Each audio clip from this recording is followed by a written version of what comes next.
अस्सलाम वालेकुम नाजरीन, मैं हूँ रुखमा इरफान मलिक। आज के इस मुख्तसर से वीलॉग में आपको खुशामदीद कहना चाहूँगी। नाजरीन, आज के इस वीलॉग में बहुत अहम मौजू पर बात करने लगी हूँ जो इस वक्त सोशल मीडिया पर बहुत ज़्यादा कंट्रोवर्शियल बना हुआ है। लोग इस पर बहुत ज़्यादा बहस कर रहे हैं। मुत्तहिदा अरब अमारात के दौरे पर जब अमरीकी सदर डोनाल्ड ट्रंप का इस्तकबाल किया गया तो इस मौके पर रिवायती रक्स जो मुत्तहिदा अरब अमारात का है, जिसको अल अयाला कहा जाता है, वो पेश किया गया, जिसमें ख़वातीन ने अपने बाल लहरा कर अमरीकी सदर डोनाल्ड ट्रंप का खैर मकदम किया।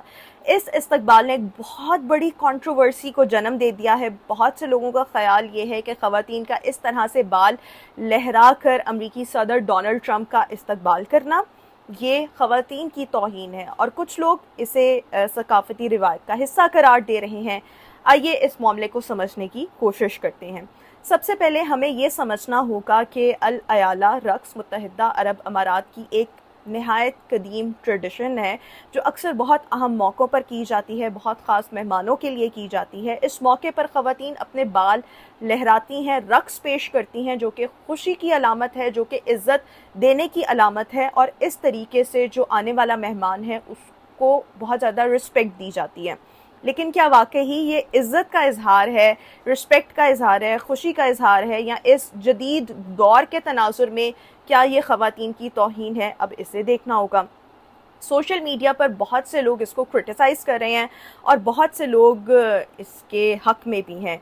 एक सारिफ जिनका ये कहना है कि इसमें तो ऐसे लग रहा है कि जनाब ख़वातीन को शो पीस के तौर पर जो है वो पोर्ट्रे किया जा रहा है, और अरब ममालिक अरबों डॉलर की सरमायाकारी कर रहे हैं, वहाँ पर बहुत ज़्यादा मॉडर्नाइजेशन हो रही है। तो क्या वो मॉडर्नाइजेशन जो है वो ख़वातीन की कॉस्ट पर हो रही है?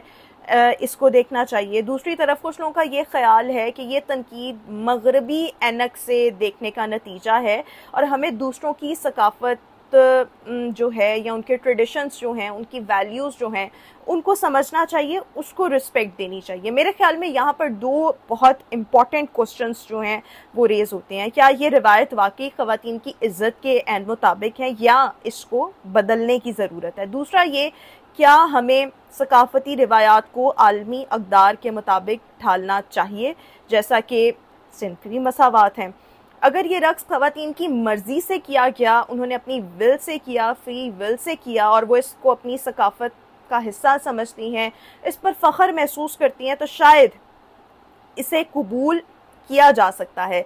लेकिन अगर ये उन पर मुसल्लत किया जा रहा है तो फिर ये एक तशवीश की बात है। आखिर में बस मैं ये इतना कहूँगी कि हमें सकाफ़ती रिवायात का एहतराम करना चाहिए, लेकिन साथ इस बात को ये भी यकीनी बनाने की ज़रूरत है कि इन रिवायात के नाम पर किसी की भी इज़्ज़त को ठेस ना पहुँचे। ख़वातीन की इज़्ज़त और उनकी मर्ज़ी को हर हाल में मुकद्दम रखना चाहिए। आप इस बारे में क्या सोचते हैं? कमेंट सेक्शन में अपनी राय से ज़रूर आगाह कीजिएगा। आज के इस मुख्तसर से वीलॉग से इतना ही। इंशाल्लाह आपसे फिर मुलाकात करेंगे। आपके फीडबैक का, आपके कमेंट्स का, आपकी राय का इंतज़ार रहेगा। अल्लाह हाफ़िज़।